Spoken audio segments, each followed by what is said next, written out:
आज मैं इस वीडियो में द रेड शर्ट मानहुआ का चैप्टर 20 एक्सप्लेन करूंगा। चैप्टर के स्टार्ट में वैन काई को देखते हैं जो अपने जख्मों को हाथ से पकड़े हुए है और सिनह्युक को कमिया शीन के साथ लड़ते हुए देख रहा है और मन में बोलता है मैं शीन की मदद के लिए जाता हूँ तो मैं बस उसके लिए और मुसीबत खड़ी कर दूंगा। हालांकि वो थोड़ा जख्मी है मगर शीन क्लोज कॉम्बैट में काफी स्ट्रांग है। मुझे तुम पर भरोसा है शीन। तभी सिनह्युक और कमिया शीन के बीच फाइट देखते हैं जहाँ सिनह्युक शीन पर चाकू से हमला करता है जिससे शीन पीछे झुकते हुए बच जाता है और सिनह्युक के सभी हमलों से आसानी से बच जा रहा है। जहाँ सिनह्युक मन ही मन बोलता है मुझे डिस्टेंस को अच्छी तरह से समझना होगा जहाँ तक उसके तेज पैर पहुँच सकते हैं और कमिया शीन पर अटैक करते हुए क्लोज आने लगता है जहाँ शीन उसके अटैक से बचते हुए उसके फेस पर एक किक मारता है जिसे सिनह्युक लास्ट मूवमेंट पर हाथ से ब्लॉक कर लेता है और मन में बोलता है उसकी छोटी पहुंच, वो दूरी जिस पर कामिया शिन सबसे अच्छा प्रदर्शन करता है वो 1 मीटर से अधिक नहीं है। उस दूरी के भीतर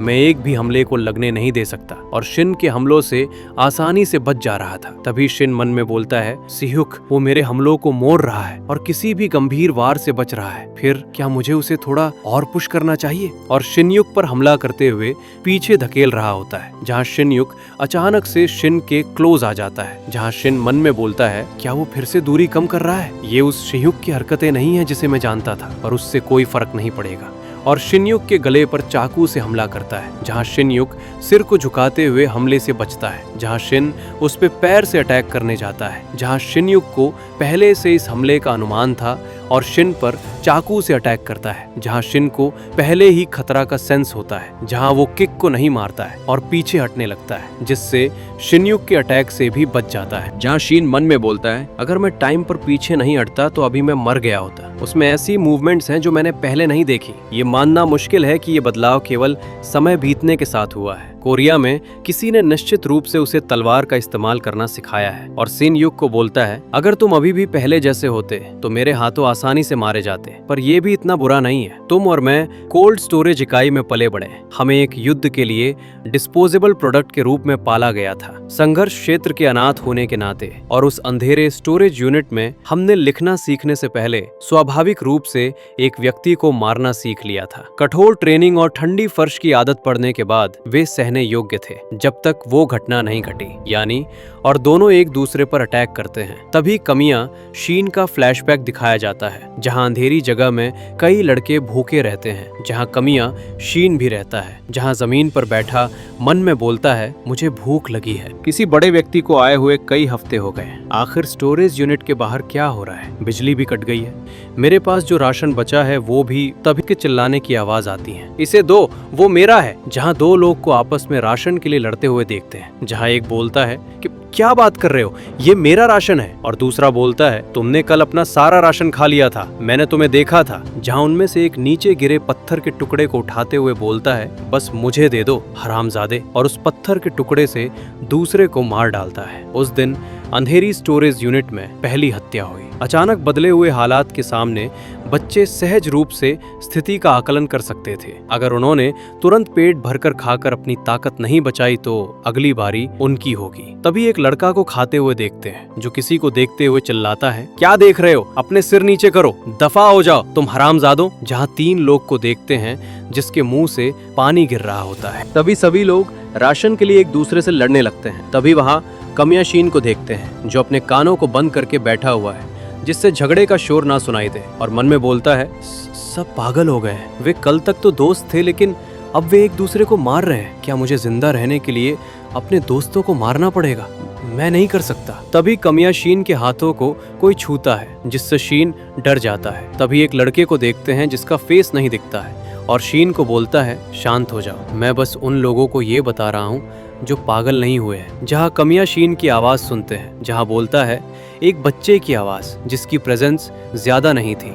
कौन था वो फिर से? जहाँ वो लड़का शीन को बोलता है हर कोई दहशत में है, कुछ देर के लिए वे जिसे भी देखेंगे उसे मारने की कोशिश करेंगे, तुम्हें अभी के लिए बस छिपना होगा और बाद में उस व्यक्ति से चोरी करनी होगी जो सारा खाना जमा कर लेता है। इस तरह तुम अपने दोस्तों को मारे बिना जी सकते हो। मैं अब बाकी बच्चों को बताने जाता हूँ। जहाँ शीन उसे रोकते हुए बोलता है रुको, मुझे अपना नाम बताओ। जहाँ वो अपना नाम बताता है जहाँ राइटर अभी रिवील नहीं किए हैं, और वो लड़का शीन को बोलता है बस मुझे वही बुलाओ जिसमें तुम कंफर्टेबल हो। जहाँ प्रेजेंट वाले शीन की आवाज आती है, वो लड़का जिसकी प्रेजेंस ना के बराबर थी। यहाँ तक कि मुझे उसका चेहरा तक याद नहीं आ रहा था। वो एक साहसी व्यक्ति था जिसने उन सबसे स्ट्रांग बदमाशों को निशाना बनाया था जिन्होंने सारा खाना अपने कब्जे में कर लिया था, और मैं जो उसके सामने छोटा था, महत्वहीन महसूस किया। लेकिन वो गलत था। उस जगह अगर मैं अपने दोस्तों को नहीं मारता तो मैं मर जाता। तभी देखते हैं कि शीन पर कोई शीशा के टुकड़े से हमला करता है, जहाँ शीन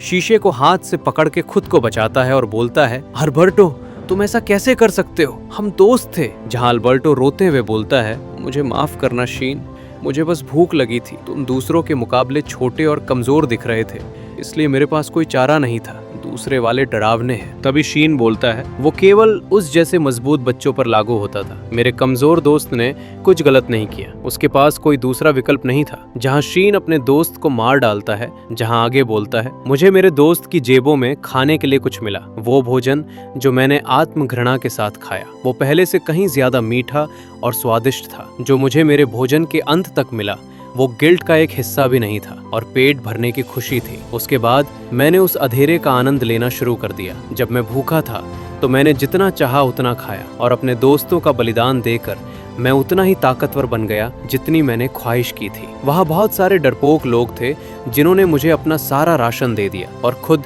भूखे रहना चुना। मुझे गुस्सा आया क्योंकि इससे मुझे अपने पुराने रूप की याद आ गई, लेकिन जिस तरह से वे मुझे ऊपर देख रहे थे वो अच्छा लगा। मैं हर चीज से संतुष्ट था सिवाय एक कमीने के जिसने मुझे नीचा दिखाया। तभी वो लड़का शीन को बोलता है, तुम्हारे पास जो राशन है वो सबके साथ बांटो, मैं तुम्हारे 3 दिन का खाना नहीं छूंगा। और राशन देते हुए बोलता है, इसे ले लो। जहाँ कमियां शीन बोलता है, मैंने तुम्हें वो दिया जो मेरे लिए 3 दिन का खाना काटने के बाद बचा था। जहाँ वो लड़का बोलता है, 3 लो और चले जाओ, ये तुम्हारे लिए बेहतर होगा। जहाँ शीन स्माइल करते हुए बोलता है, तुम पाखंडी कमीने, तुमने कहा था तुम्हारा नाम है ना? मुझे तुम्हारा चेहरा याद नहीं था। ये अजीब था, वो चेहरा मुझे ऐसे नीचा दिखा रहा था जैसे ऐसा ही होना चाहिए। कुचलने से पहले मैं इसे देखना चाहता था। तभी शीन और वो लड़का कांच के टुकड़े को हाथों में पकड़े एक दूसरे पर हमला करने वाले थे। वैसे ही दरवाजे के पास से आवाज आती है, जहाँ वहाँ के लोग बोलते हैं, ये कैसी आवाज है, क्या ये दरवाजे से नहीं आ रही? जहाँ शीन और वो लड़का दोनों दरवाजे की ओर देखता है, जहाँ दरवाजा खुलता है